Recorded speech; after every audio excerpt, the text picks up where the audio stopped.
Hey everyone, it's Vintage Vinny and welcome to the Ho Ho Ho Tree Collaboration, hosted by Tammy of Vintage Uprising, Texas, and Martha of Vintage Conversation.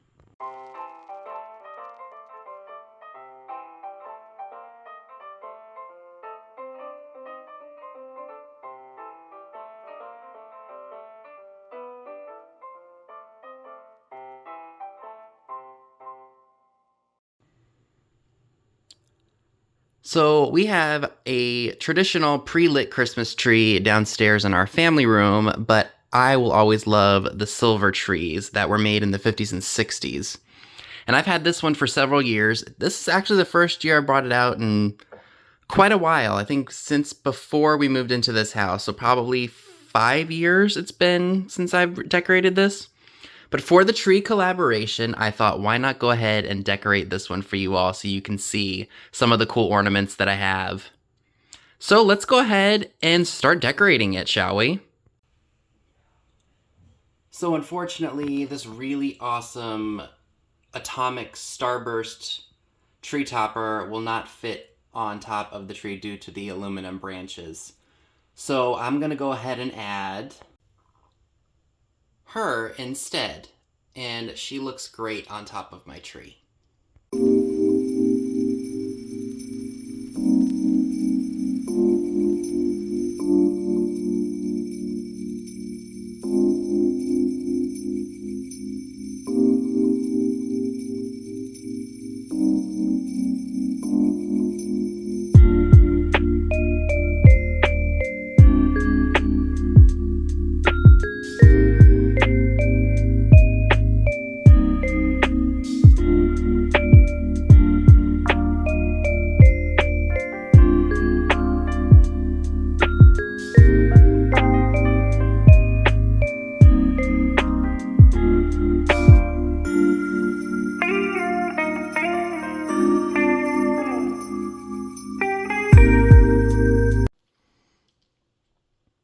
And there you have it, folks. That is my silver tree with some of my favorite ornaments.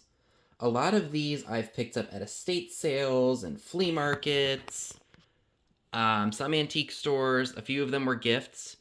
I will do close-ups of all the ornaments that I used at the very end, because I want you all to see some of the details of them.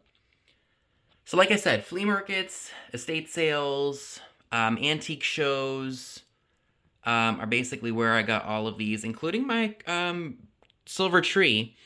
I bought a box of silver tree branches, or at least I thought they were just tree branches, at the Westminster Antique Mall years ago. And it turns out there were two of these trees in it. And I paid, I think, $19 for both of them, along with some extra branches. So I sold the extra branches, and I sold one of the trees. Granted, I sold them for way under what they go for now. But at the time, I believe that was probably in maybe 2014, 2015. So mind you, this was 8-9 years ago, almost. So the market for these were not that big, not like they are now. I'm fortunate that I was able to find one of these. And I do have another one downstairs. I do plan on trying to list that. Maybe I'll get that up on Thursday. Paid a lot more for that one than I should have, but we'll see what happens.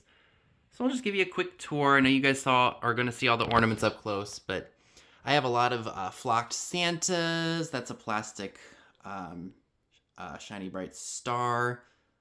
We've got snowmen, more pixies. These were gifts from Tarnished Treasures a few years ago, and I love them. I think they are awesome. A lot of Santas and a lot of pixies, you guys. I don't have a lot of fragile ornaments, just for fear that I'm going to break them, or they're just not down here. I need to sell some of the ones that I don't really want anymore, just because I'm afraid that I'm going to break them, because that's happened. Something stays perfect, and then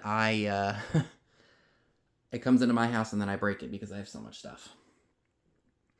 But yeah, this is basically what I like on my silver tree. The problem I have with these trees, as much as I love them, is you can't put a lot of ornaments on them, and there aren't a lot of branches. And it's a lot easier to assemble than I thought it would be. But it is such a fun thing, and I love that I have so many different ornaments.